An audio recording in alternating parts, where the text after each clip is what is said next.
بسم الله الرحمن الرحيم. الحمد لله والصلاة والسلام على رسول الله محمد وآله وصحبه ومن والاه.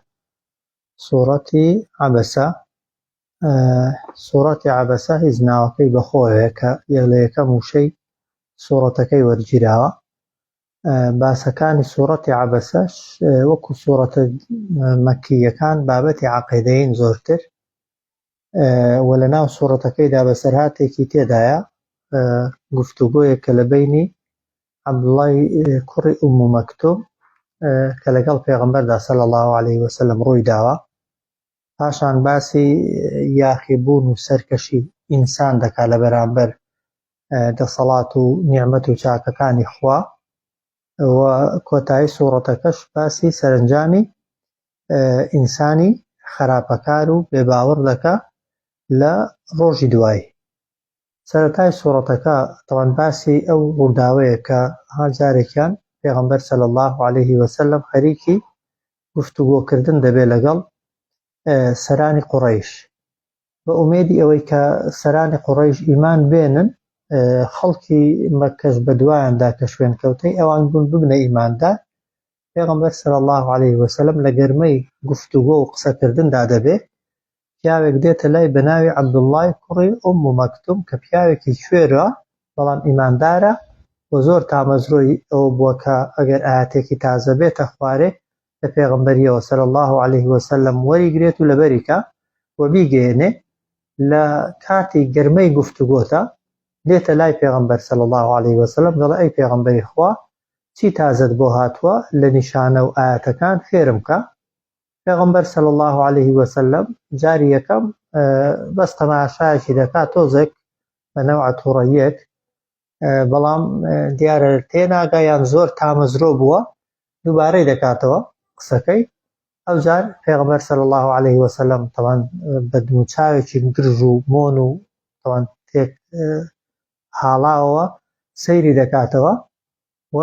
کە هەر سوور دەبێت ئەوجار ڕووی لێ وەردەگێڕێ. بۆچی؟ چونکە ئەوە ئیماندارە، پێی وایە کە ئەو ئیمانی هێناوە، ئەو سەرانەی بتپەرستان جارێ زیاتر پێویستیان بە پێغەمبەرە صلی الله عليه وسلم، چونکە ئەگەر ئیمانیان هێنابە هەم بۆ خۆیان ڕزگاریان دەبوو، شوێن کەوتوەکانیان ڕزگاریان دەبوو، بۆ مسلمانانیش لەدەستیان ئارێزراو دەبوون. بەو نیەتەی کە کاتی دیکە دەکرێت لەگەڵ عەبدوڵڵای گفتوگۆ بکا و قسە بکا، بەڵام خوای گەورە ڕەخنە لە پێغەمبەر دەگرێت صلی الله عليه وسلم لەسەر چی؟ لەسەر ئەوەی کە لە بەرامبەر کەسێکی ئیماندار کە تامەزرۆی فێربوون و وەرگرتنی ئاەتی تازەیە، پێی دەڵێت تۆ لە بەرامبەریدا خۆت گرژ دەکەی و خۆت مۆن دەکەی و ئیهمالی دەکەی، بەڵام کەسێک کە خۆی بەبێ نیاز دەزانێت و پێی وایە پێویستی بە ئیمان و بە ئیسلام نییە گرنگی پێدەدەیت. جا لەو کاتەیەوە کە ئاەتەکە هاتە خوارێ، پێغەمبەر صلی الله عليه وسلم لە جیاتی ئەوەی لێ عەبدوڵڵای تووڕە ببێ دەفەرمون دوای ئەو کاتە پێغەمبەر صلی الله عليه وسلم هیچ کاتێک خەڵکێکی فەقیر و هەژاری تەمان لە مەجلیس و کۆڕ و دانیشتندا جیانە کردوێتەوە لەگەڵ دەوڵەمەندان، و هەروەها هەر کاتێک عەبدوڵڵای کوڕی ئوم مەکتوم هاتبێتە لای پێغەمبەر صلی الله عليه وسلم عەبای سەر شانی خۆی هێناوەتە خوارێ دایناوە، فەرموویەتی سەڵاو لەو کەسەی کە خوای گەورە لەسەروی ڕەخنەی لێگرتم لە تەنیش خۆی دایناوە و هەروەها ڕێزی زیاتری لێگرتووە لە جیاتی ڕقی لێدا بگرێ. ئەوجار ئەو ڕووداوە بۆ خۆی گەورەترین بەڵگەش بووە بۆ کاتی خۆی کە قورئان کەلامی خوایە، کەلامی محەممەد خۆی نییە. ئەگەر قسەی محەممەدی بایە بە قسە وەکو بتپەرستەکان دەڵێن، قەت نایە بۆ خۆی ڕەخنە لە خۆ بگرێ و کەلیمەی توند و ڕقش کە وشەی کەلای تێدایە کە لە عەرەبیدا تۆنترین کەلیمەیە بۆ سەرزەنشکردن بۆ خۆی بەکاری بێنێ. جا سەرەتای سوورەتەکەی بەو شێوەیە دەفەرمێ عەبەسە. عەبەسە یعنی ڕووی گرژ کرد. سەرەتا هەنگاوی یەکەم ڕووگرژکردن بووە، ئەوجار کە هەر وازی نەهێناوە وەتەوەلا ڕووشی لێ وەرجێڕا. عەبەسە ڕووی گرژ کرد، دموچاوی تێک ناچێ. پێغەمبەر صلی الله عليه وسلم ڕووی گرژ کرد، دموچاوی تێک نا، وتولى وهروها روشي ورجرا پیغمبر صلى الله عليه وسلم أن جاءه الأعمى كاتك كهاد بولاي ياوە کوێرەکە چێە؟ عەبدوڵڵای کوڕی أم مكتومة أن جاءه الأعمى كاتك كهاد بولاي يا وشويرك وما يدريك طيب جورب إذا فرمت له تزاني أي محمد صلى الله عليه وسلم لعله لواني أو يا وشويرة فقير إيمان دار بيوه يزكى خوي خارن كاتو بو آتو فرموداني كتو بو باز دكيو بيدالي وما يدريك تو تزاني يعني أتوش نازاني يعني حقيقتك راستيك و دەبێ چی بکەی و چۆن مامەڵە بکەی لەگەڵ خەڵکێکی فەقیر و هەژاردا لەعەلەه لەوانەیە ئەو پیاوە هەژار و کوێرە بیەوێ یەزەککە خۆی پاکات ئەو یەذەکەڕ یان لەوانەیە بیەوێ ئامۆژگاریت لێوەرگرێ ئامۆژگاریەکی تازەی بکەی جا فەتەنفەعەه سوودی پێ بگەێنێ الذیکڕە ئەو ئامۆژگاریە تازەی تۆ ئەو یەذەکەڕ یا لەوانەیە بیەوێ ئامۆژگاریت لێوەرگرێ فتنفعه جا سودی لێ ببینێ الذکر ئەو ئامۆژگاریەی تۆ چونکە قورئان ئیشێکیانی بریتیە لەوەی دەرونی ئینسان و لایەنی ڕوحی ئینسانی خاوێن کاتەوە لەوانەیە بێوێت بە ئاەتەکان ڕوح و دەرونی خاوێنتر و پاکتر کاتەوە و لەوانەیەشیە بیەوێت ئەگەر یاسا و ڕێسا و حکمێکی تازە هات بێتە خوارێ لێتەوە فێر بێت و جێبەجێی کات و سودی پێ بگات واضحە ئەمما من ئیستەغنا بەڵام ئەو کەسەی خۆی بەبێ نیاز دەزانێ یان ئەو کەسانەی خۆیان بەبێ نیاز دەزانن لە ئیمان هێنان مەبەستی کافرەکانە ئەمما بەڵام من ئیستەغنا ئەو کەسەیە ئەو کەسانەی ئیستەغنا خۆیان بەبێ نیاز دەزانێ لە خوا و لە ئیمان و لە باوەڕبوون فەئەنتە لەهو تۆ بەو کەسە تەسەدا گرنگیت دەدا ئیهتیمامت دەدا ئەوەی کە مەبەستی بوو دڵی خاوێن کاتەوە و مەبەستی بوو ئامۆژگاریت لێوەربگرێ لە بەرامبەریدا دموچاوت گرش دەکرد و پشت تێدەکرد و ئیمالت دەکرد بەڵام ئەو کەسەی کە ئەمما من ئیستەغنا ئەوەی کە خۆی بەبێ نیاز دەزانی فەئەنتە لەهو تۆ بەو کەسە تەسەدا گرنگیت دەدا و زۆرتر ڕوو تێدەکرد دەفەرمێ وەما عەلەیکە لە کاتێکدا خۆ لەسەر تۆ نییە لەسەر تۆ واجب نییە ئەللا یەزەککە کاتێک کە ئەو ناوێ خۆی پاکاتەوە خۆ پاکردنەوە و دەروون پاکردنەوە بە زۆری نییە ئەتۆ تەنها لەسەرتە بەگوێی کەسەکەیدا بدەیت دەچێتە دڵی خستنە دڵ ئیشی پێغەمبەریش نییە و ئیشی ئێمەش نییە ئێمە تەنها لەسەرمانە قسەکانمان بگەێنین بە مێشکی ئینسانەکان بە عەقڵی ئینسانەکان کێ دەیخاتە دڵەوە خوای پەروەردگارە و خوای گەورە دەبێت دڵەکان حازرکە ئامادەکە و ئەوەی دەسەڵاتی بەسەر دڵەکاندا هەیە تەنها خوای پەروەردگارە بۆیە وەما عەلەیکە خۆ لەسەر تۆ واجب نییە ئەللا یەزەککە کاتێک ئەوان نانەوێ خۆیان پاککەنەوە ئەو جا دێتەوە سەر پیاوە کوێرەکەی و ئەمما من جاءەکە یەسعا بەڵام ئەو کەسەی ئەوەی خۆی بەبێ نیاز دەزانی گرنگیت پێدا وایە لە کاتێکدا ئەرکی تۆ نییە بە تۆ بچی دەرونی پاکەیە و ئیمانی پێبێنی و ئەمما من جاءەکە بەڵام ئەو کەسەی هاتە لای تۆ یەسعا بە خێرایی وهو یەخشە ئەو کە لە خوا دەترسا فەئەنتە عنه تۆ لە ئەو تەلەها خۆت سەرقاڵ پیشان دەدا جاری یەکەم کە مانجی کردووە پێغەمبەر صلی الله عليه وسلم ئاوڕشی نەداوەتەوە هەر وەکۆی خۆی لێ کردووە کە ئەنەما هەرگوێی لە دەنجی نییە کە دووبارەی کردوتەوە جار بەدموچاوی گرش تەماشای کردووە جاری سێهم دووبارەی کردوتەوە دموچاوی زیاتر گرش کردووە و دیسان ڕوشی لێوەرجێڕاوە عەبدوڵڵا تێگەیشتووە کە پێغەمبەر لەو مەوقیفەی لەو هەڵوێستەی تووڕەیە تەڵان خوای گەورە هەر دەیەوێت بە بەسەرهاتەکەی هەم فێرمان کا کە خەڵکی فەقیر و هەژار نابێ بەلا بندرێن لەبەر دەوڵەمەندەکان و هەمیش تەییدی پیاوە کوێرەکەشی نەکردووە تەڵان لە کاتێکدا کە چوویە شوێنێک کەسێک سەرقاڵ بوو دەبێ لێی گەڕێ دەبێت لە کاتی گونجاو و مناسبدا داوا بکەیت بەڵام واش خوای گەورە هەر پشتگیری لە پیاوە کوێرەکەی کردووە و ئەمما من جاءەکە یەسعا بەڵام ئەو کەسەی کە هاتە لای تۆ بە خێرایی وهو ئەو کە عادەتی وابوو یەخشا لە خوا دەترسا فەئەنتە عنه تۆ لەو کەسە تەلەها خۆت سەرقاڵ و خۆت مەشغوڵ پیشاندە ئەو جا خوا دەفەرمێ کەلا نەخێر وا نابێ وا نەکەیت یعنی هەڵوێستەکەت لە شوێنی خۆیدا نییە ئینەها بێگومان ئەو ئاەتانەی بۆ تۆ هاتوونەتە خوارێ تەذکرە ئامۆژگاری کەلا وا نابێ وا نەکەی جارێکی دیکە ئینەها بێگومان ئەو ئایەت و ئامۆژگاریانەی کە بۆ تۆ هاتوون و خوا بۆت دەنێرێ تەذکیڕەتەن بۆ پند و ئامۆژگاری لێوەرگرتنن. بەڵام فەمەن شاء چێ پێی خۆشە چێ حەزی لێ بەویستی خۆی ذەکەڕەهو بە ئامۆژگاری لێوەرگری. ئامۆژگاری بە زۆری وەرناگیرێ و بە زۆری ناسەپێندرێ. فەمەن شاء چێ حەزی لێ چێ پێی خۆشە ذەکەڕەهو بە ئامۆژگاری لەو ئایەتانە و لەو فەرمودانە وەرگرێ کە تۆ بەسەریدا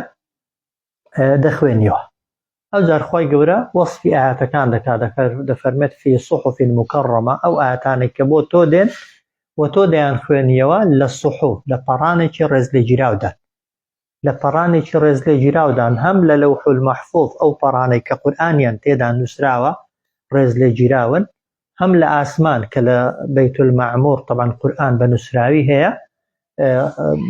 ڕێز لێگیراون و لە ناو مسلمانانیشدا و لەسەر زەویش ئەو پەڕانەی قورئانیان تێدا دەنووسرێت ئەوەن واجبە لەسەر ئینسان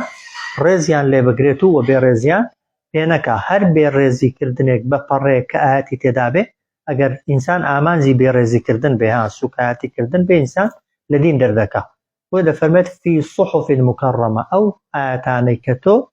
فێریان بووی تۆ دەیان خوێنیەوە لە پەڕانێکی ڕێز لێگیراودا. ئەوجار مەرفوعە بەرز کراونەتەوە لە شوێنێکی بەرز و بڵندن کە مەبەستی ئاسمانەکانە و مطهەڕ یعنی پاکیشن دەستی کەسیان پێ نەکەوتووە دەستی نادەستی ئاوا یعنی کەس نەیتوانیوە دەستکاریان کە گۆڕانکاری بەسەردا بێنی پێش پاشیان پێ بکە. مەرفوعەتین ئەو ئاەتانەی کە تۆ دەیان خوێنیەوە لە شوێنێکی بەرز و بڵندن و لەسەر زەویش چاگوایە قورئان لە شوێنی بەرز و بڵند دابدرێ. ئەوجا مطهەڕ پاکیشن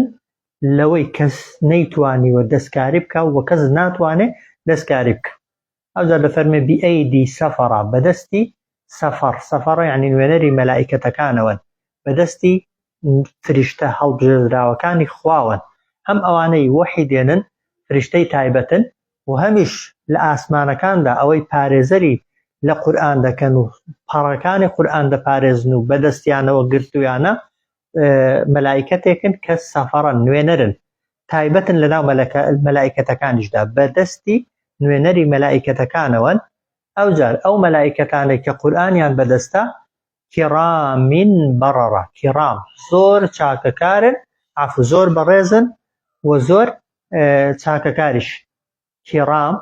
مەلائیکەتەکان کە قورئانیان هەڵگرتووە ڕێز لێگیراون بەڕەڕە و هەروەها چاکەکارن. ئەوجار خوا دەفەرمێت تەمەنەوانە ئیشارەتیشیان تێدایە بۆ ئینسانیش یعنی لەسەر زەویش ئەو پەڕانەی کە قورئانی تێدا دەنووسرێ دەبێ ڕێزیان لێ بگیرێ و هەروەها لەسەر زەویش هەمیشە قورئان چاگوایە لە شوێنێکی بەرز و بڵند هەم لە ڕووی ئەوەی ینی ڕسمەکە لە شوێنێکی بەرزدا بندرێ و هەمیش ئەو کەسێک قورئانی لە دڵدایە تەبەن پلە و پایەکەی دەبێ بەرز بنرخێندرێ پاشان دەبێ بپارێزرێ قورئان لە دەستکار هەموو جۆرە دەستکاریکردن و تەئویلێکی نابەجێ و هەروە ئەوەی کە قورئانی پێیە یەکسانە بە ئیشەکەی وەسیفەکەی یەکسانە بە وەزیفەی مەلائیکەتە هەڵبژێردراوەکان و هەروەها ئەوەی قورئانی لە سینگی دابێ یا خزمەتی قورئان بکە کەسێکە لای خوا ڕێز لێگیراوە چۆن مەلائیکەتەکە ڕێز لێگیراون و هەروەها مەفروض وایە ئەوەی کە قورئانی پێیە چاکەکار بێت هەروەک چۆن مەلائیکەتەکان چاکەکارن. ئەوجار دەفەرمێ قوتیلە الئینسان و قوتیلە یعنی بە کوشتێ نەفرینی دەبێت لە ڕەحمەتی خوا دوورکەوێتەوە مرۆڤی بێباوەڕ ما ئەکفەڕە چ شتێک وای لێ کردو ئەوەندە کافر بێ ئەوەندە بێباوەڕ بێ یا دەکرێت بڵێن ئەوەندە سپڵە و پێنەزان بێ لە بەرامبەر ئەو هەموو نیعمەت و چاکانەی کە خوا لەگەڵی کردو. قوتیلە الئینسان و بە کوشتێ ئینسان نەفرینی لێبێ مرۆڤی بێباوەڕ لە ڕەحمەتی خوا دوورکەوێتەوە مرۆڤی بێباوەڕ ما ئەکفەڕە چ شتێک وای لێ کردووە ئەوەندە بێباوەڕ بێ یان ئەوەندە سپڵە و پێنەزان بێ. جا خوا دەفەرمێ من نوطفەتێ من ئەی شەیئین خەلەق بیر ناکاتەوە لە چ شتێک خوای گەورە دروستی کردو. من ئەی شەیئین لە چ شتێک خەلەقەهو خوای گەورە ئەو مرۆڤەی دروست کردووە. مرۆڤێک کە خوا کە بێ باوەڕە و سپڵەیە مرۆڤێکە کە هەمیشە وەک دەڵێ لە غەفڵەتدایە، بیری بەلای ئەوەی دانیە کە من ئەی شەیئین لە چ شتێک خەلەقەهو خوای گەورە ئەوی لە نەبوونەوە هێناوەتە بوو. جاخوا بۆ خۆی بۆمان باز دەکات دەفەرمێت من نوطفەتین لە دڵۆپەیەک ئاو من نوطفە یعنی لە بەشێک لە نوطفەکەش کە خەڵک پێی وابوو یان پێی وایە هەموو ئاوی پیا و ئافرەتی تێکەڵ دەبێت ئەو جار دەبێتە خوێن و دەبێتە گۆشت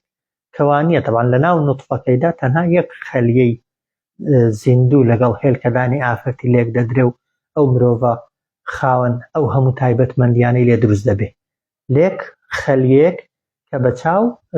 ئینسان نەک ناتوانێت ببینێ دەڵێن ئەگەر هەزار ئەوەندەی خۆی گەورەی کەی ئەو جار لە شتێکی ئەوەندە بچووک خوای گەورە ئەو شتە بچووکەشی لە نەبوونەوە هێوەناوەتە بوون ئەو جار ئەو شتە بچووکەی گەشە پێ کردووە ئەو هەموو ئەندامە هەستیارانەی مرۆڤی لێ دروست کردووە. خوایەک بەو شێوازە مرۆڤی دروست کرد بێت ئەگەر کەسێک بیری لێ بکاتەوە لی حاڵی ببێ قەت گومانی لە زیندوو بوونەوە و لە زیندووکردنەوەی نابێ. من نوطفەتین لە دڵۆپەیەک ئاو یان لە بەشێکی کەمی دڵۆپە ئاوێک خەلەقەهو خوای گەورە ئەو مرۆڤەی هێناوەتە بوون هەرەوەندەش نا فەقەدەرەهو ئەندازەگیریشی بۆ مرۆڤ کردووە ئەندازەگیریشی بۆ کردووی تەمان خەڵقەکە چەندە گرینگە ئەندازەگیریەکە لەوی گرنگترە لەگەڵ دروستکردنەکەیدا ڕزقی بۆ دیاری کردووی ئەجەل کردار کەسێکی بەدبەخت دەبی کەسێکی بەختەوەر دەبی چ دەخۆی چ دەپۆشی باڵات جسمت ڕەنگت تەبیعەتت ئاستی بینینت بیستنت تەنانەت سەرپەنجەی هیچ دوو مرۆڤێکی لەسەر زەوی وەکو مرۆڤێکی دیکە ناچێت و وەکو یەک نین ئەو خەلقە چەندە گرینگە تەقدیر و ئەندازەگیریەکە لەوی گرنگترە من نوطفەتین لە دڵۆپەیەک ئاو خەلەقەهو خوای گەورە مرۆڤی هێناوەتە بوون فەقەدەرەهو ئەندازەگیریەکی وردیشی بۆ کردووە ئەو ئەندازەگیریە یعنی علمی پێشوەختی خوای پەروەردگارە کە لە لەوحول مەحفوظدا نووسیویەتی ئەو مرۆڤە ئاوا دەبێت ثم السەبیلە پاشان ڕێگای یەسەرەهو بۆ ئاسان کردووە ئەوە دوو تەفسیری هەن هەندێک دەفەرمون ثم السەبیلە یەسەرە یعنی ڕێگای هیدایەت و بەرەو خواچوون و بەرەو بەهەشتی بۆ ئاسان کردووی بەهۆی ناردنی پێغەمبەران و هاتنی پەیام و قورئانەوە هەندێکیش دەفەرمون لەبەرەوەی باسەکە باسی قۆناغەکانی دروست بوونە مەبەستی ئەوەی ڕێگای هاتنەدەری لە ناو ڕەحەمەوە بۆ دنیای بۆ ئاسان کردووی جاران وانی خۆ عەمەلیات و هەڵدڕین و شت نەبوو هەرچی منداڵەکە لەدایک بووە وایە بە شوێنێکی سروشتی و طەبیعی و زۆر گچکە و بچووکدا خوای گەورە ئاسانکاری کردووە لی بێتە دەرێ ئەگەر دەسەڵات و هێزی خوای نەبێ قووەت نییە بتوانێ ئەو منداڵەکە حەجمەکەی جاری وایە گەورەیە بە جێگایەکدا دێتە دەرێکە زۆر بچووکە بەڵام خوای گەورە ڕێگای هاتنە دەرەکەی بۆ ئاسان کردووە ئەو کاتێک کە کادیدێ ثم السەبیلە جا ئەگەر ئینسان ئەگەر منداڵێک کاتی نەهات بێ ئێستا هەندێک وەسائل هەنا ئێستاش خۆ ئەگەر وەختی خۆی نەهات بێ بڕۆ منداڵێکی لە 3 ساڵی 4 ساڵی ڕابێنە دەرێ بزانە دەژیە کە نەگەی بێتە ئەو تەمەنێک کە تێیدا دەژیە بێگومان نا جاران کەس نەیتوانیوە چرکەیەکیش پێش و پاشیش خاتەوان وەکە وەختی خۆی هاتوو تا وەختی خۆی نەهات بێ بە کەس نەکراوە ثم السەبیلە پاشان ڕێگای هاتنەدەری بۆ ئاسان کردووە جا حەسەنی بەسری باسی ئینسانی دەکات دەفەرمێت سەرم سوڕ دەمێنێ لە مرۆڤ ئەگەر بیر لە خۆی دەکاتەوە دوو جار بە شوێنی میسکردندا هاتۆتە دەرێ ڕۆیشتووە ئەو کاتەی کە چۆتە ناو ڕەحەم تەوان و ئەو کاتەشی کە دێتە دنیای بەڵام جاری واشەیە هەر خۆی بە گەورە دەزانێت و تەکەببور دەیگرێ ثم السەبیلە پاشان ڕێگای هاتنەدەری لە دسکی دایکتەوە بۆ دنیا بۆ ئاسان کردووی ثم پاشان چ دەبێ قۆناغێکی دیکە دەست پێ دەکا ئەماتەوە خوای گەورە مرۆڤەکەی دەمرێنێ ئەگەر کاتی مردنی هات ئەو جار فەئەقبەڕەهو پاشان دەبرێتە گۆڕستان و دەخرێتە ناو گۆڕەوە وایە ثم ئەماتەوە پاشان خوای گەورە کەسەکە مرۆڤەکە دەمرێنێ ئەگەر وەختی مردنی هات ئەو جار چی لێ دێ فەئەقبەڕەهو دەخرێتە گۆڕ تاوێ هەموو کە زیمانی پێیەتی بە ئیمان بە موسڵمان و بە کافرەوە وایە ثم پاشان ئیذا شاء ئەگەر خوای گەورە ویستی لەسەر بوو ئەنشەڕەهو ئەو مرۆڤەی زیندوو دەکات وایە جا ئەگەر کەسێک قۆناغی ناوسکی یعنی قۆناغی ناوسکی دایک کە نوتفەیە دواتر خوێنە دواتر گۆشتە ئیمانی پێبێ وایە قۆناغی مەلۆتکەی و منداڵی ناوسکی باوەڕ پێبێ قۆناغی دنیای باوەڕ پێبێ بشزانێ دەمرێ هەموو ئەو شتانت بەسەر بێ بەڵام کە باسی زیندووبوونەوەی هات ئینکاری بکەی منطقی نییە ثم إذا شاء پاشان کاتێک کە خوا ویستی ئەنشەڕەه ئەو مرۆڤە زیندوو دەکات واضحە ئەوجا دەفەرمێ کەلا وا نابێ نابێ ئینسان هێندە یاخی بێ هێندە سەرکەش بێ دەفەرمێ لەمما یەقضی تا ئێستا جێبەجێی نەکردووە مرۆڤی بێباوەڕ ما ئەمەڕەه ئەوەی کە خوا فەرمانی پێ کردووە ئەو ڕاستیانەش دەزانێ بەڵام ئەو شتانێک کە خوا فەرمانی پێ کردوون جێبەجێ نەکرد کەلا وا نابێ ئەو یاخی بوون و سەرکەشیە سپڵەیە پێنەزانینیە بێباوەڕیە بەسە باواز بێنێ لەمما یەقضی تا ئێستا جێبەجێی نەکردووە ما ئەمەڕەه ئەوەی کە خوا فەرمانی پێ کرد ئەوجار خوای گەورە هانی ئینسان دەدا بۆ بیرکردنەوە و بۆ بەدوای حەقیقەتدا گەڕان و بۆ تێڕوانینێکی زیاتر لە نێعمەتەکانی خوا دەفەرمێ فەلیەنظر الئینسان با سیرکا مرۆڤ جا سیرکا یعنی سیرکا ورد ببێتەوە مرۆڤ ئیلا طعامی لە خواردنەکەی ئەوەی دەیخۆی چۆن دێ لەکوێ دێ فەلیەنظر الئینسان با سیرکا مرۆڤ ئیلا طعامی لەو خواردنەی کە دەیخوا جا خوا بۆ خۆی تەفاسیلیشمان پێ دەڵێ دەفەرمێ ئەننا ئێمەین صەبەبنە الماء دادەبارێنین ئاو صەبە بەدابارینێکی زۆر سەرنجڕاکێش قەترە قەترە لۆپە لۆپە بەو زەویەی دەکەون و زەویەکەی کون دەکەن ئەننا صەبەبنە الماء ئێمە دای دەبەزێنین دای دێنینە خوارێ دەیبارێنین ئاو یعنی باران بە دابارینێکی سەرنجڕاکێش ئەو قۆناغی یەکە ثم پاشان شققنا لەتی دەکەین کونی دەکەین الأرض ئەو زەویە شەقە بە کونکردنێکی زۆر سەرنجڕاکێش هەر لۆپە بارانێک بە شوێنێکی زەوی کە دەکەوێت کونێکی دروست دەکات بۆی ڕێگا بۆ گژوگیاکان ئاسان کاکە دێنە دەدرێت ئەگەر وانە بێ ئەو گژوگیا لاواز و زەعیفە و عەرزەڕەقەی پێ کون ناکرێت ئەگەر ئینسان ببینێت تەبەن کونەکان بە شێوازێک بن ئینسان بیان بینێ مرۆڤ هەر ناتوانێت لەسەر ئەو زەویە کونکونەی هەر بژێ کاتێک دەبارێ ثم شققنا پاشان کونکونی دەکەین ئەو زەویە شەقەن بە کونکردنێکی زۆر سەرنجڕاکێش ئەوجار فەئەنبەتنا فیها دەڕوێنین سەوزی دەکەینەوە لەو زەویە حەبەن دانەوێڵە فەئەنبەتنا فیها ڕواندمان سەوزمان کرد هێنامانە دەرێ هەموو معناکانی ڕاستن لە زەویدا حەبە یعنی جۆرەها دانەوێڵە دانەوێڵە ئەوەی کە مرۆڤ دەیخوا و پێی دەژیێ هانۆکە نیسکە گەرمە جۆیە گەرمە شامیە ئەوەی کە ئینجا وعی نەبێت وهروەها ترێ وایە کە ئەو هەموون ئەنۆ جۆرەی هەیە لە دنکە ڕقێکی ناو بۆڵوەکەی خوای گەورە دروستی کردووە جۆرەها ترێ و قەضبە وهروەها جۆرەها سەوزەوات قەڵب هێندێک دەفەرمێنی پاق لە مەنیەکان هێندێکی دەفەرمێنی سەوزەواتەکان ئەوەی کە بە سەوزی و بە کاڵی ئینسان دەیان خوا و زەیتونن و هەروەها داری زەیتونیشی هەر لە زەوی بەهۆی بارانەوە بۆ هێناوینە دەرێ و نەخلا و هەروەها داری خورماش و حەدائقە و چەندان باخ و باخاتی غولبە یعنی چڕ و پڕ و بە قەد و بەگەڵا و فاکیهە و جۆرەها میوە و ئەبا و هەروەها جۆرەها گژوگیا فاکیهەکە مرۆڤ دەیخوا ئەبەکەش ئەو گژوگیانەکە ئاژەڵەکان دەیخۆن کە ئەویش هەر خزمەتی ئینسان دەکەن و فاکیهەتەن جۆرەها میوە و ئەبا و هەروەها جۆرەها گژوگیا ئەوانەی بۆچی دروستکردون خوا جارە چۆن دروستی کردوون بەهۆی باران لەو عەرزە ڕەقە لەو زەویە ڕەقە لەو زەویە مردووە لەو زەویە وشکە هێناونیە دەرێ کە هەر یەکەیان چەندەها جۆر و ڕەنگ و تام و شێوەی هەیە هەموو ئەوانە بۆچین مەتاعن لەکم بۆ سوودی و خۆشی ئێوە وەلیئەنعامیکم بۆ سوود و قازانجی ئاژەڵەکانتە ئاژەڵەکانی شەر خزمەتی مرۆڤ دەکەن تەبەن هەرچی لەسەر زەوی هەیە خوای گەورە بۆ خزمەتی ئینسان دروستی کردووە مەتاعن لەکم بۆ قازانجی ئێوە و وەلیئەنعامیکم ئاژەڵەکانتە بەڵام ئەوانە تاکەی بەردەوام دەبن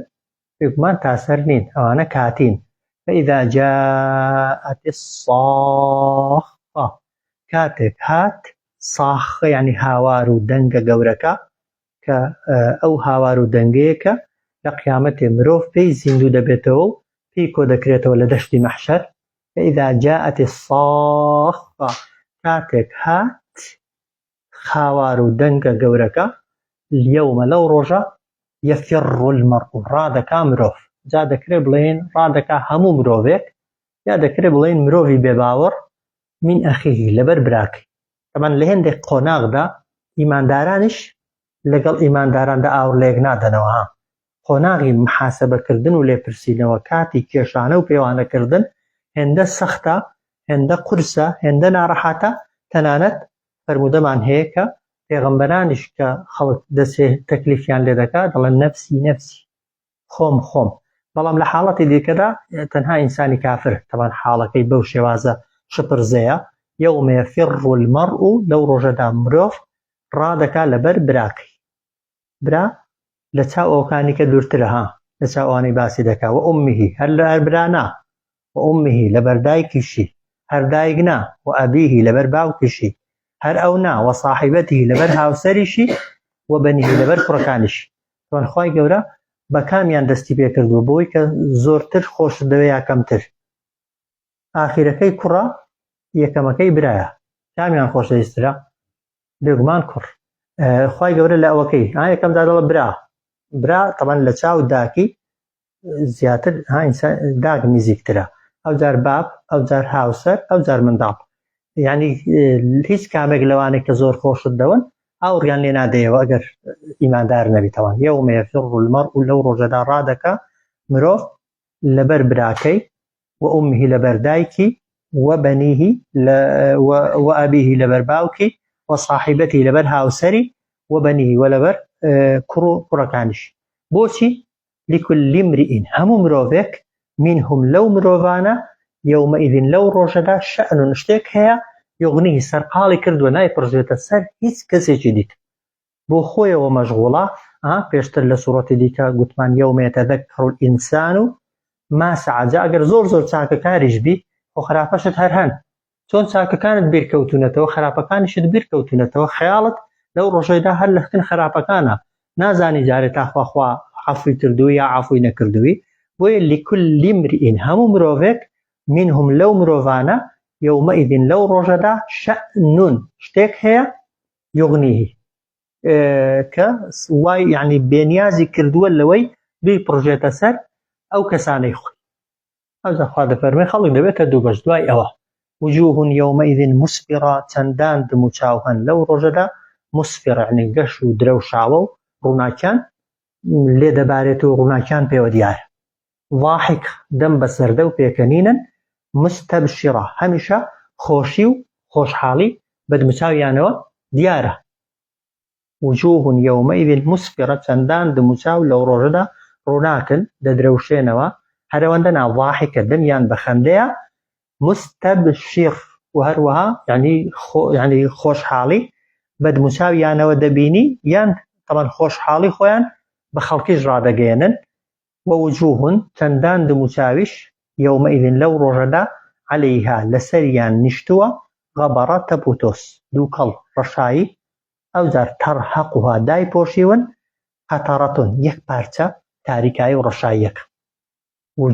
ووجوه چەندان دم و چاویش يومئذ لەو ڕۆژەدا عليها لەسەریانە غەبەڕە تەپوتۆز و دووکەڵ تەرهەقها دایپۆشیون قەتەرە یعنی یەک پارچە ڕەشایی دووکەڵەکە تۆزەکە بۆتە یەک پارچە ڕەشایی بەسەر دم و چاویانەوە ئەوانە چێن ئولائیکە ئەوانە هم بەدڵنیایی تەنها ئەو کەسانەنە کە ئەلکەفەرە ئەلفەجەرە کە زۆر بێباوەڕ بوون و زۆر تاوانبار بوون ئولائیکە ئەوانە هم الکەفەرەت و ئەو کەسانەنە کە بێباوەڕ بوون و یان زۆر تاوانبارن ئەوەی کافرە قسەی تێدا نییە و ئەوەشی کە تاوانبارە و تاوانەکانی زۆرن بەقەدەر تاوانەکانی ڕەشایی و دووکەڵی تاوانەکانی بەدمچاویەوە دەنیشێت هەتا ئەو کاتەی خاوێن دەبێتەوە و پاک دەبێتەوە بە جۆرێک لە جۆرەکان صلی الله علی سیدنا محمد و علی آله و صحبه